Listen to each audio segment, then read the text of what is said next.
Welcome back to Visal media. ഞാൻ ഫക്രുദ്ദീൻ പന്താവൂർ. ഇന്ന് രണ്ട് കാര്യങ്ങളാണ് പങ്കുവെക്കുള്ളത്. രണ്ടും വളരെ വലിയ സന്തോഷമുള്ള കാര്യങ്ങളാണ്. ഒന്ന് എന്നെ വല്ലാതെ അത്ഭുതപ്പെടുത്തിയ ഒരു കാര്യം, ഒരു യുവാവ്, അബ്ദുറഹ്മാൻ എന്ന പേരൊരു യുവാവ് ഭാര്യയും ഒന്നിച്ചിട്ട് ഉംറ ചെയ്യാൻ ഭയങ്കര ആഗ്രഹം ഉണ്ടായി. പക്ഷേ ഈ ആഗ്രഹം ഭാര്യയോട് പറഞ്ഞപ്പോൾ ഭാര്യ പറഞ്ഞു, നമുക്കൊരു കാര്യം ചെയ്യാം, ഒരു സാഹസികമായ ഒരു യാത്ര നടത്തിയാലോ. അബ്ദുറഹ്മാനും ഭാര്യയും കൂടി ബൈക്കിൽ പോകാൻ തീരുമാനിച്ചു. പടച്ച റബ്ബേ, ബൈക്ക് എന്ന് പറഞ്ഞാൽ സാധാരണ ബൈക്കാട്ടോ, അല്ലാതെ വലിയ യാത്രയൊക്കെ നടത്താൻ പറ്റുന്ന സൗകര്യങ്ങളുള്ള ബൈക്കൊന്നുമല്ല. അവർ സാധാരണ ഉപയോഗിക്കുന്ന ഒരു സാധാരണക്കാരാണ് അബ്ദുറഹ്മാനും ഭാര്യയും. ഇവരൊരു 24 ദിവസം എടുത്തു.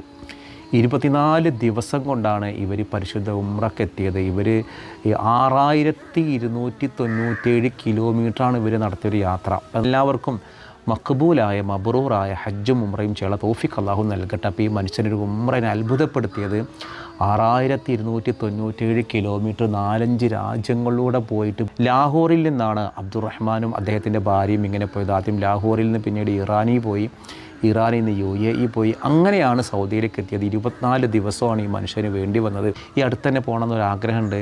കുറച്ച് നിയമ നടപടികളൊക്കെ ഉള്ള വിഷയമുണ്ട്. കാരണം ആ പഴയ കേസും കാര്യങ്ങളൊക്കെ ഉള്ളത് കൊണ്ട് അതൊക്കെ ക്ലിയർ ആയിക്കഴിഞ്ഞാൽ ഇൻഷാ അല്ലാ ഈ ഒരു ഇതിൻ്റെ മുൻപ് തന്നെ, ഹജ്ജിന് മുൻപ് തന്നെ ഇൻഷാ അല്ലാ ഉംറയ്ക്ക് എത്തും. നിങ്ങൾ പ്രാർത്ഥിക്കാം, എല്ലാവരുടെ പ്രാർത്ഥനയിലുണ്ടാവണം. ഇൻഷാ അല്ലാ വേഗത്തിൽ ഉംറ ചെയ്യാൻ നമുക്ക് എല്ലാവർക്കും ഉള്ള തൗഫീഖ് നൽകട്ടെ. പിന്നെ രണ്ടാമത്തെ ഒരു കാര്യം, ഞാൻ കണ്ടൊരു വീഡിയോ. ആ വീഡിയോ എന്താണെന്ന് വെച്ചാൽ, ഒരു മുത്തഅല്ലിമ് പള്ളി ദർസിൽ നിന്ന് ദർസ് പഠനമൊക്കെ കഴിഞ്ഞിട്ട് ബാക്കിയാത്തിൽ പോയിട്ട് ബാക്കവി ബിരുദം വാങ്ങിയിട്ട് ചെലവീട്ടിക്ക് വന്നതാണ് സന്തോഷം പങ്കിടാൻ. ആ ഉമ്മ നോട്ടുമാലിടുന്നൊരു വീഡിയോ, എൻ്റെ റബ്ബേ, ഞാൻ സത്യം പറഞ്ഞാൽ ഞാനും ഇതുപോലെ ഒരുപാട് ചെലവീട്ടിൽ നിന്ന് ഭക്ഷണം കഴിച്ച ഒരാളാണ്. അവിടുത്തെ ഉമ്മമാരൊരു സ്നേഹമുണ്ട് കേട്ടോ. അത് കണ്ടാൽ തന്നെ മനസ്സിലായി. എനിക്ക് ഈ ഒരു ബാക്കവിയായ മൊയിലേരാരാണെന്ന് എനിക്കറിയില്ല. സോഷ്യൽ മീഡിയയിൽ നിന്ന് കണ്ടൊരു വീഡിയോ ആണ് ആ ഉമ്മ നോട്ടുമാല അണിയിക്കുന്നൊരു വീഡിയോ. എനിക്ക് കണ്ടപ്പോൾ തന്നെ മനസ്സിലായി, ഉസ്താദ് ഒരു സാധു ഉസ്താദാണ്. ഒരു വല്ലാത്തൊരു നാണമുള്ള, ഒരു സന്തോഷം നൽകുന്ന ഒരു കാഴ്ച. ഇപ്പം നിങ്ങളുടെ വീട്ടിൽ നിന്ന് ആർക്കെങ്കിലും ഉസ്താദ്മാർക്ക് ചിലവിനുണ്ട്? എൻ്റെ വീട്ടിൽ നിന്ന് ഒരു മുത്തഅല്ലിം എൻ്റെ വീട്ടിലേക്ക് ചിലവിന് വരലില്ല. പക്ഷേ മഹല്ല് പള്ളിയിലേക്ക് ചിലവിന് കൊടുക്കലുണ്ട്, നാട്ടിലെ ചെറിയ പള്ളിയിലേക്കും ചിലവിന് കൊടുക്കലുണ്ട്. ഇതിൽ അങ്ങനെ ചിലവിനൊക്കെ വീട്ടിലേക്ക് ഒരു ഉസ്താദ് വരുന്നൊരു അനുഭവമുള്ള ആളുകളും താഴെ ഷെയർ ചെയ്യണം. ഞാനത് പറയാൻ കാരണമുണ്ട്. ഈ വീഡിയോ കണ്ടപ്പോൾ സന്തോഷം വരാൻ കാരണം, ഈ വീഡിയോ ഞാൻ കുറേ നേരം നോക്കി.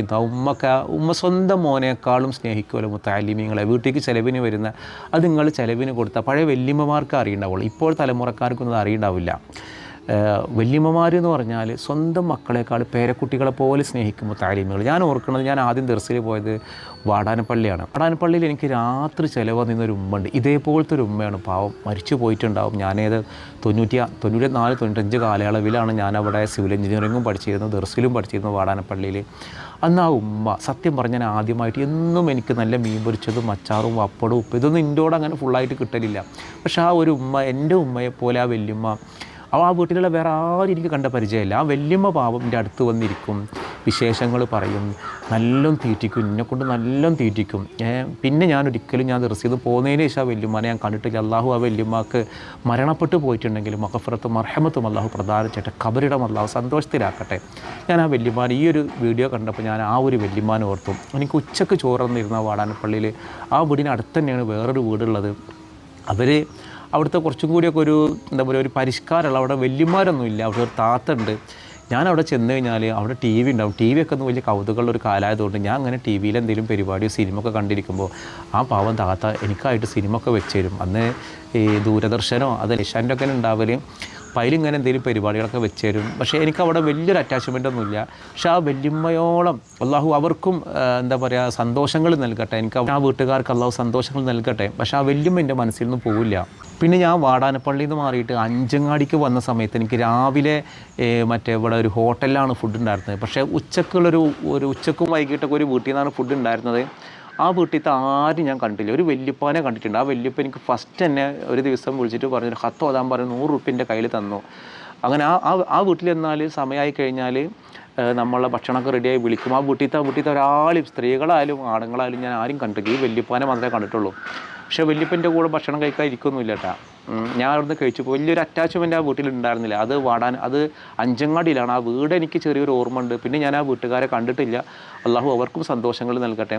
പിന്നെ ഞാൻ ഉസ്താദിൻ്റെ ചിലവ് കൊണ്ടുവരുന്ന ആളായിരുന്നു. അതുപോലെ എല്ലാ വീട്ടിലേക്കും ഞാൻ പോകും. ആ വീട്ടിലൊക്കെ പോയാൽ എനിക്ക് അവിടുന്ന് ഭക്ഷണം ആദ്യമേ തരും ചില വീട്ടുകാർ ചിലവിൻ്റെ കൂടെ വെക്കും. അതുകൊണ്ട് എല്ലാ വീടുകളിലും ഞാൻ പോയിട്ടുണ്ട്. എന്നാൽ എല്ലാ വീട്ടുകാരോടും വലിയ അറ്റാച്ച്മെൻറ്റും ഉണ്ടാകുന്നില്ല.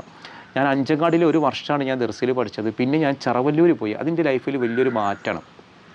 ചെറവല്ലൂർ എനിക്ക് രാവിലെ ചായ നിന്നിരുന്ന കിഴക്ക് മുറിയിലുള്ള ഒരു വീട്ടുകാരുണ്ട്, അബൂബക്കർക്കാ തോന്നുന്ന പേര്. ഞാൻ അവിടുന്ന് ദർസിൽ നിന്നൊക്കെ മാറിയതിൻ്റെ ശേഷം ആദ്യമൊക്കെ അവിടെ പോകുമായിരുന്നു. അദ്ദേഹം മരണപ്പെട്ടു പോയി. അള്ളാഹു അദ്ദേഹത്തിൻ്റെ ഖബറിടം സന്തോഷത്തിലാക്കട്ടെ. അദ്ദേഹം എൻ്റെ കൂടെ ഇരുന്ന് രാഷ്ട്രീയ കാര്യങ്ങളൊക്കെ പറയും, നന്നായിട്ട് സംസാരിക്കും മൂപ്പരിനോട്. കിഴക്ക് മുറിയിലാണ് ആ വീട്. അപ്പോൾ അവർക്കൊക്കെ പിന്നെ ഓർമ്മ ഉണ്ടോ, ആ വീട്ടിലൊക്കെ വന്ന് ഭക്ഷണം കഴിച്ചിരുന്ന ഒരാളാണ് ഈ സംസാരിക്കുന്നത് എന്നൊന്നും അവർക്ക് ഒരിക്കലും ഓർമ്മ ഉണ്ടാവില്ല. പിന്നെ ചെറവല്ലൂർ എനിക്ക് ഉച്ചയ്ക്ക് ചോറ് നിന്നൊരു വീട്ടുകാരുണ്ട്. എനിക്ക് ആ വീട്ടുകാരെ ഞാൻ അങ്ങനെ കണ്ടൊരു ഓർമ്മയില്ല. കാരണം ചോറൊക്കെ വെച്ചാൽ അവിടുന്ന് സൗണ്ട് മാത്രമേ കേൾക്കുള്ളൂ. ചോറ് വെച്ചിട്ടുണ്ട്, ഞാൻ ചോറ് വയ്ക്കും, പോകാൻ നേരത്ത് ഞാൻ പോവാണെന്ന് പറയും. ആളൊന്നും കാണൂല. പിന്നെ ദർശമൊക്കെ പൂട്ടിയിട്ട് വീട്ടിലേക്ക് പോകാൻ നേരത്തെ നമ്മളൊന്ന് പോയി യാത്ര പറയുമല്ലോ, അപ്പോഴും ഇങ്ങനെ ഒരു സൈഡിൽ നിന്ന് ഇങ്ങനെ നോക്കാമെന്നല്ലാതെ അവരെ മുഖം എൻ്റെ ഓർമ്മയിലില്ല. പിന്നെ എനിക്കവിടെ രാത്രി ഫുഡ് തന്നിരുന്ന അബുക്ക, അത് ഞാൻ മറക്കൂല. വളരെ പാവങ്ങളാണ്. കായലിൻ്റെ പക്കത്താണ് വീട്. കായലിൽ നല്ല മീനൊക്കെ പിടിച്ചിട്ട് നല്ല മീനും ഉണ്ടാവും. ഭയങ്കര സ്നേഹമാണ് അവർ. അബുക്കാടെ വീട്ടുകാരെന്ന് പറഞ്ഞാൽ ഞാൻ കല്യാണം കഴിച്ചിട്ട് എൻ്റെ ഭാര്യയായിട്ട് പോയിട്ടുണ്ട്, എൻ്റെ മക്കളായിട്ട് പോയിട്ടുണ്ട്. ഇന്നും ഞാൻ ഓർക്കുന്ന മുഖമാണ് അവർ. എന്തായാലും ആ വീട്ടുകാർ എന്നെ മറക്കൂല എന്നൊക്കെ ഉറപ്പാണ്. എനിക്ക് ഓരും മറന്നിട്ടില്ല. കാരണം ചില വീട്ടുകാരോട് നമുക്ക് ഭയങ്കര സ്നേഹമാണ്. അള്ളാഹു നമുക്ക് ഭക്ഷണം, ഒരു ഉസ്താദുമാർ അവർക്ക് വേണ്ടി, ഞാൻ എപ്പോഴും അവർക്ക് വേണ്ടി പ്രാർത്ഥിക്കലുണ്ട് കേട്ടോ. ആ മക്കൾക്കൊക്കെ ഇന്നെ ഓർമ്മ ഉണ്ടോ എന്ന് എനിക്ക് അറിഞ്ഞൂടാ. അതേപോലെ അവിടുത്തെ അബുക്കാടെ ഭാര്യയുടെ ഒരു അനിയത്തിയുടെ വീട് KP എന്നൊക്കെ പറയും. അതും തെക്ക് മുറിയിലൊരു വീടുണ്ട്. ഞാൻ അവിടെ പോയിട്ട് ഇടയ്ക്ക് ചായ കുടിക്കലുണ്ട്. ഇൻഷാ അല്ലാഹ് അവരൊന്നും നമ്മൾ വല്ലപ്പോഴൊക്കെ ഞാൻ കാണുന്നതാണ്. ഞാൻ അവിടെയൊക്കെ പിന്നീട് പലതവണ ഞാൻ പോയിട്ടുണ്ട്, സന്തോഷങ്ങൾ ഞാൻ പങ്കിട്ടുണ്ട്. ഇതിനിടയ്ക്ക് എൻ്റെ ഉസ്താദ് ഇസ്മായിൽ ഉസ്താദ് എന്ന് പറയും, സംസ്ഥയുടെ മുഷാവറങ്ങാണ്. അദ്ദേഹം ഹജ്ജിന് പോയപ്പോൾ ഞാൻ കുറച്ച് കാലം നടുവട്ടത്ത് പിലാക്ക പള്ളിയിൽ ഞാൻ ദർസ് ഓതിയിരുന്നു. ആ സമയത്ത് അവിടെ ഒരു പച്ചക്കറിക്കടക്കാരൻ്റെ വീട്ടിൽ ഞാൻ ചിലവിന് പോയിരുന്നു. ആ വീട്ടുകാരും ഞാനങ്ങനെ മറക്കൂല. ആ വീട്ടിലുള്ള ആളുകളൊക്കെ, ഒരു അവിടുത്തെ മുതിർന്നൊരു വല്യപ്പുണ്ടായിരുന്നു. അദ്ദേഹം ഇപ്പോൾ ജീവിച്ചിരിപ്പുണ്ടോ എന്ന് എനിക്ക് അറിഞ്ഞൂടാ. എന്തായാലും എന്നെ സംബന്ധിച്ചിടത്തോളം അതിൻ്റെ മനസ്സിൽ വലിയ, നമുക്ക് ചിലവിന് ഭക്ഷണം തന്ന വീട്ടുകാരെ നമ്മളൊരിക്കലും നമ്മുടെ മനസ്സിലെപ്പോഴും ഉണ്ടാവും. എന്തായാലും ഈ വീഡിയോ ഞാൻ ഭക്ഷണം കൊടുത്ത വാടാനപ്പള്ളിയിലുള്ളവരോ ചെറവല്ലൂരുള്ളവരോ അല്ലെങ്കിൽ അഞ്ചങ്ങളിലുള്ളവരൊക്കെ കാണും. അവർക്ക് അറിയുമെന്ന് അറിഞ്ഞൂടാ. അവിടെ ഉള്ളവരൊക്കെ നമ്മുടെ വീഡിയോ കാണുന്നുണ്ടോ എന്ന് എനിക്ക് അറിഞ്ഞൂടാ.